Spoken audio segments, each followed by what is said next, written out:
Hello and welcome to the show.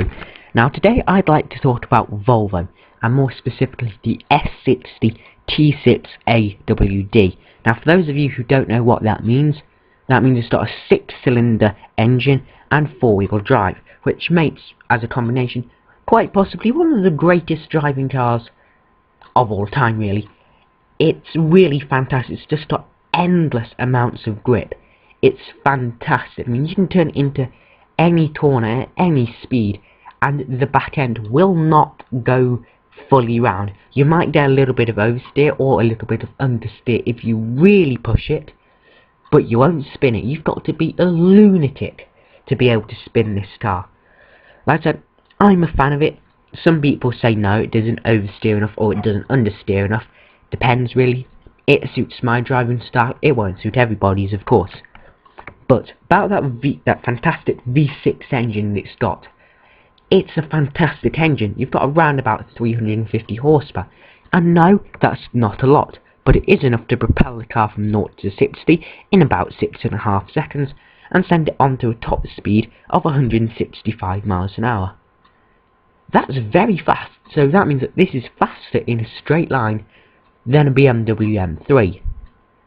And this was from Volvo. Yeah, and I think the fact it's from Volvo, that's something that actually makes it so fantastically amazing. But if this was from BMW or from Audi, everyone would be like, yeah, okay, it's average, I guess. But the fact that this came from Volvo, I mean, Volvo, with the exclusion of some race cars, they've never made something exciting and wonderful and fantastically fun.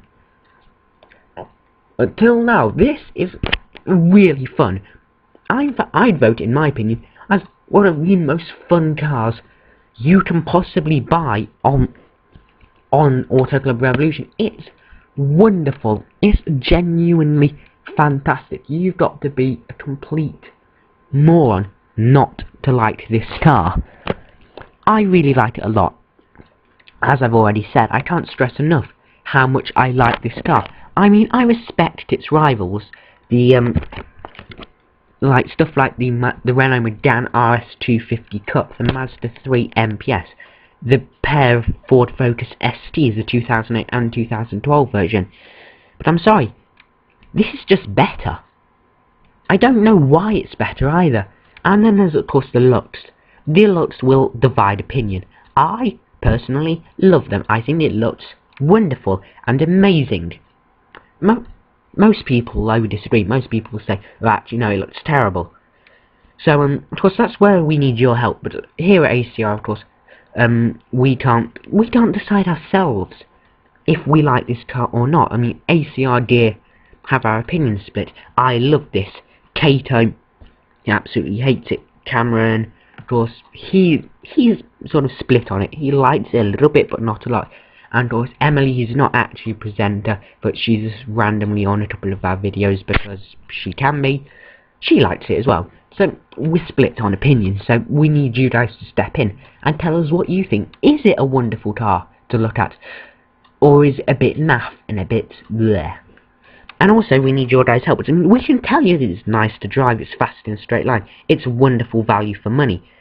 Ignore the fact I went off. That was me trying to show the fact that this car can drift when it really can't. Yeah, I wasn't really thinking straight with that. Anyway, I like it.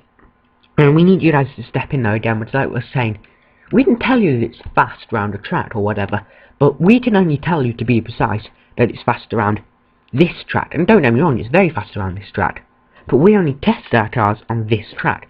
So it's up to you guys to tell us, well, actually, no, the Volvo is very quick on this track, but on this, and this track, it's not very fast. It's slow. Its rivals will absolutely trounce it. So we need you guys to step in and tell us, yeah, okay, it's very quick on some tracks, but on these tracks, it's really, really slow, and nothing really is beaten by it. Everything will beat it. But on this track, it's wonderful. It's very hard to beat it. So that's why you guys step in with it. Anyway, like I say, we love the handling of this car. I love the looks of the car. We love the straight line speed of this car. And we adore the sound it makes. It sounds wonderful. It really does genuinely sound fantastic.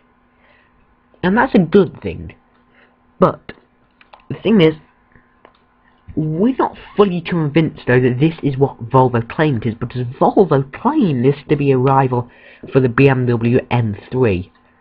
I really don't think it is. I'm sorry, but the reason for that being, it's just too heavy. I mean, this is a very heavy car. It weighs almost 2 tons. It's very, very heavy. Okay, yeah, I guess you can expect that from a big four-door saloon. But at the end of the day, it's a big four-door saloon. It's never going to be a rival for the BMW M3. So I think Volvo really are targeting this car at the wrong audience. This shouldn't really be trying to beat the BMW M3. It should sort of be trying to beat, as we mentioned earlier on in the video, hot hatchbacks in the Megane RS250 Cup in particular. Of course, it can beat a couple of others. I've beaten a Mazda RX-8 a couple of times, and a few other cars. But really, I don't think its main rivals are the sports cars. They're more sort of the earlier hot hatch models. Although it is fantastic value for money, it looks good, it handles well, it sounds good, and it's fast in a straight line. So overall, this is a very, very fantastic car. And in fact, if you asked me, I'd say this should be in running for our Car of the Year award. It genuinely is that amazing. It is quite possibly, you know, the greatest driving car on Auto Club Revolution. Like, I'm not sure. That's up to you to decide for yourselves, but overall, I'd recommend this.